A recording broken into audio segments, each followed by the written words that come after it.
Hello everyone, I'm Natalie, Head of Communications and Change here at the Society of Genealogists. And today I'm going to be showcasing our incredible digital record collection search tool, SoG Explore. This was launched in late December 2023 and continues to be developed as we migrate records from our old system, SoG Data Online, to our new system, SoG Explore. And we're on track to complete that by the end of this year. SoG Explore, though, actually already has more records in it than SoG Data Online. That's because, as well as migrating collections from the old system, we've been adding collections that were not previously available online. We have more data sets, more names, and more images on the new system. We're particularly excited that we've now migrated the GWR Shareholders Index, a complex index with more than 500,000 names. Today, I'm going to be showing you SoG Explore's powerful search functionality, as well as giving you a sneak peek at our next developments. So let's go and explore. I'm going to enter into SoG Explore here. Now, members have full access to all the results that are available within SoG Explore, and non-members can still search and see how many results are available and see a preview of the first 3 results. If you want to have a play around with the tool without making a big commitment, I recommend our monthly gold membership at £15 a month, which can be cancelled at any time. So let's dive in. As you can see, hopefully this sort of search screen looks quite familiar and feels quite intuitive. I've got the usual ability to search by first and surname, add a year range, etc. You can also use search with variants, and don't forget to use wildcards. My name in particular is quite often spelt wrong, sometimes having an E instead of the T. I say spelt wrong, it's a variant, so it's not really spelt wrong. There we go. I've now widened up my search results. Perfect when you've got a very unusual name like mine, which quite often takes lots of different forms.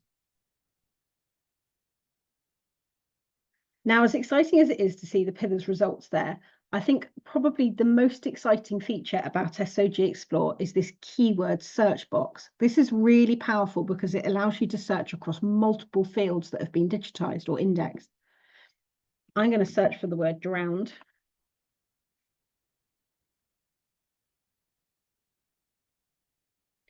Great. As you can see, there are 625 instances of drowning in our, or the word drowned in our database. And I'm just going to click on one of the results to see what it says. Okay, now why did this record come up? Drowned at sea. So as you can see, that keyword search has picked up that place of abode, drowned at sea. Let's see if we can find a different example. Okay, in this case, the word drowned has simply been entered in the notes. So as you can see, that search functionality is really quite powerful.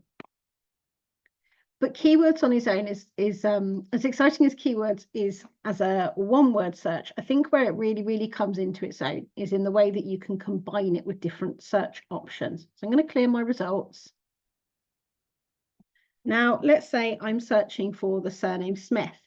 It's very common and I'm likely to get an awful lot of results. So let's say I want to narrow those results down. I'm going to select more options. And I'm going to go into events and I'm going to search for Smith with a marriage. Now I'm going to press search and I already know this is going to bring back a heck of a lot of results. Okay, let's have a little think, and it's now brought back the results. You can see here just how many results there are. So let's narrow it down a little bit. Let's type in a place, Hampshire. Actually, my Smith ancestors, although they were in Hampshire, sometimes they snuck over the border to Surrey. Let's include Surrey too in our search results. And let's change this to any words because I want Hampshire or Surrey. And now let's press search. Okay, great. It's narrowed down our results to 2,826. That's a lot more manageable. I can see it's brought up a load of results from Milford. Let's have a little experiment. How can I know I don't have any Milford Smiths. Let's see if I can narrow down further. Right, I can select this second keyword search option. In here, I'm going to type Milford. And then instead of including this time, I actually want to exclude that word. And now press search again. Okay, great. It's narrowed it down further. That's knocked off almost another 1,000 results. This keyword search is really, really quite powerful. You can use it in a whole variety of ways. Let's try a new one. Let's say I want to search for Smiths, and I know they lived in the Isle of Dogs, the Isle of Thanet. Some of them went into Shepney, the Isle of Shepney. So let's search for Isle of and change that to all words. And then let's exclude the Isle of Wight. There we go. I've really narrowed it down. Let's clear the marriage result and see whether that brings up a few more.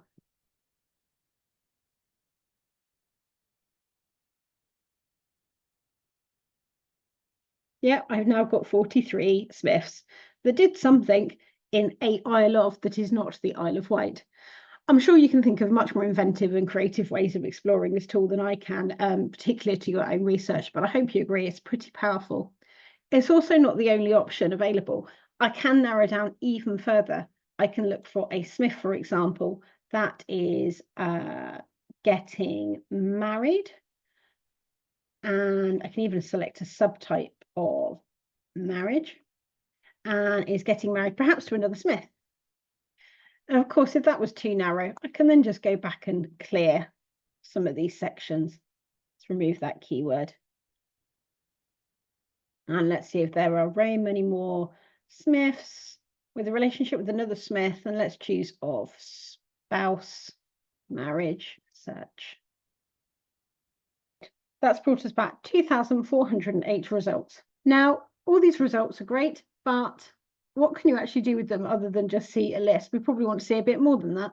Let's show you an example here of the sorts of things that you might see when you actually click on a result. So let's choose this one. It's got an image and it's got document information. So click on the document information icon. We can see all the transcribed information available, and we can see some information about the actual name index itself. This associated files is coming soon. That's going to allow you to browse across images. So, for example, if I wanted to view the image associated with Margaret Ellen and some of her information went over the page, I'd be able to use this associated image to browse across. That's coming soon. Now let's go into the actual image itself. I could do that just by clicking here. And now I'm actually in the image tool, and I can use my mouse wheel to scroll out a little. I can scroll in, etc., etc. I can even print the information. Let's close this. I want to show you perhaps one that I think is a little bit more exciting to view. Let's clear this relationship type, and let's clear the event. And in order to demonstrate this, I'm actually going to use this categories drawer here. Now, categories relates to the category or type of record that we're searching for. And in this case, I want to show you a family trees, and I want to show you pedigree trees. Here we go. Let's look at Charlotte Smith from Marylebone, London. Okay, there's some information about Charlotte. That's all the information that's been transcribed. But actually, there's more here.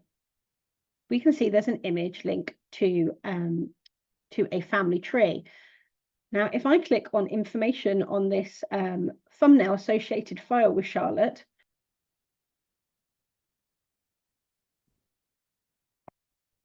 it will bring me into our fantastic tree search capability.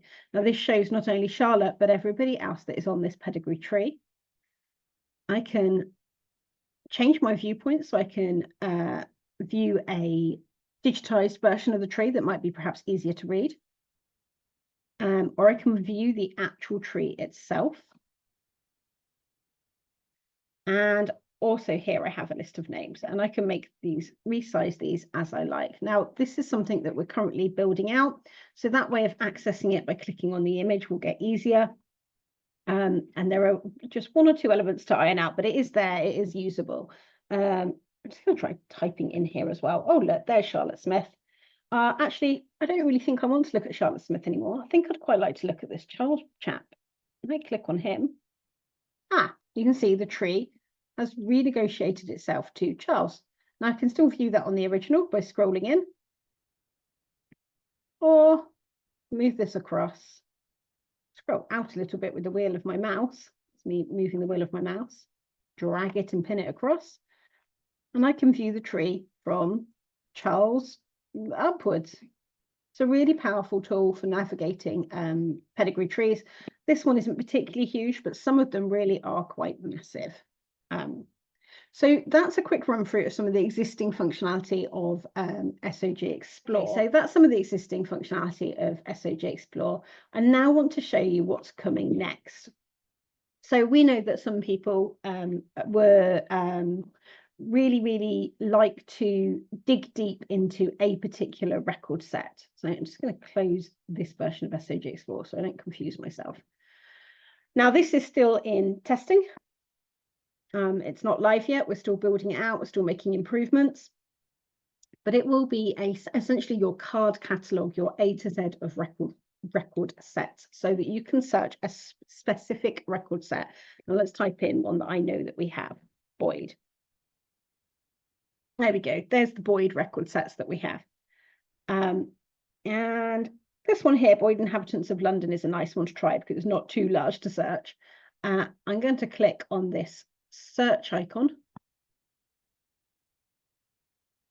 And this will bring me back into that same SoG Explore interface, but this time with the record set information selected. And there are all the results for Boyd's Inhabitants of London. Of course, I can then start adding more search criteria, narrow down this list. Oh, 347 Batemans in Boyd's Inhabitants of London. Like I said, this particular functionality is still being built. So some of the bits and pieces that you see on the screen at the moment will change. However, this capability to search by record set, see what we have, click on either information about that record and search for it selected within SoG Explore. I hope it will really help showcase just how many fantastic record sets the Society of Genealogists does have available. That's just a very basic search of Hampshire, and you can see there's a good 23 results there on Hampshire alone. So, and like I say, we haven't fully migrated everything across. So there is more coming.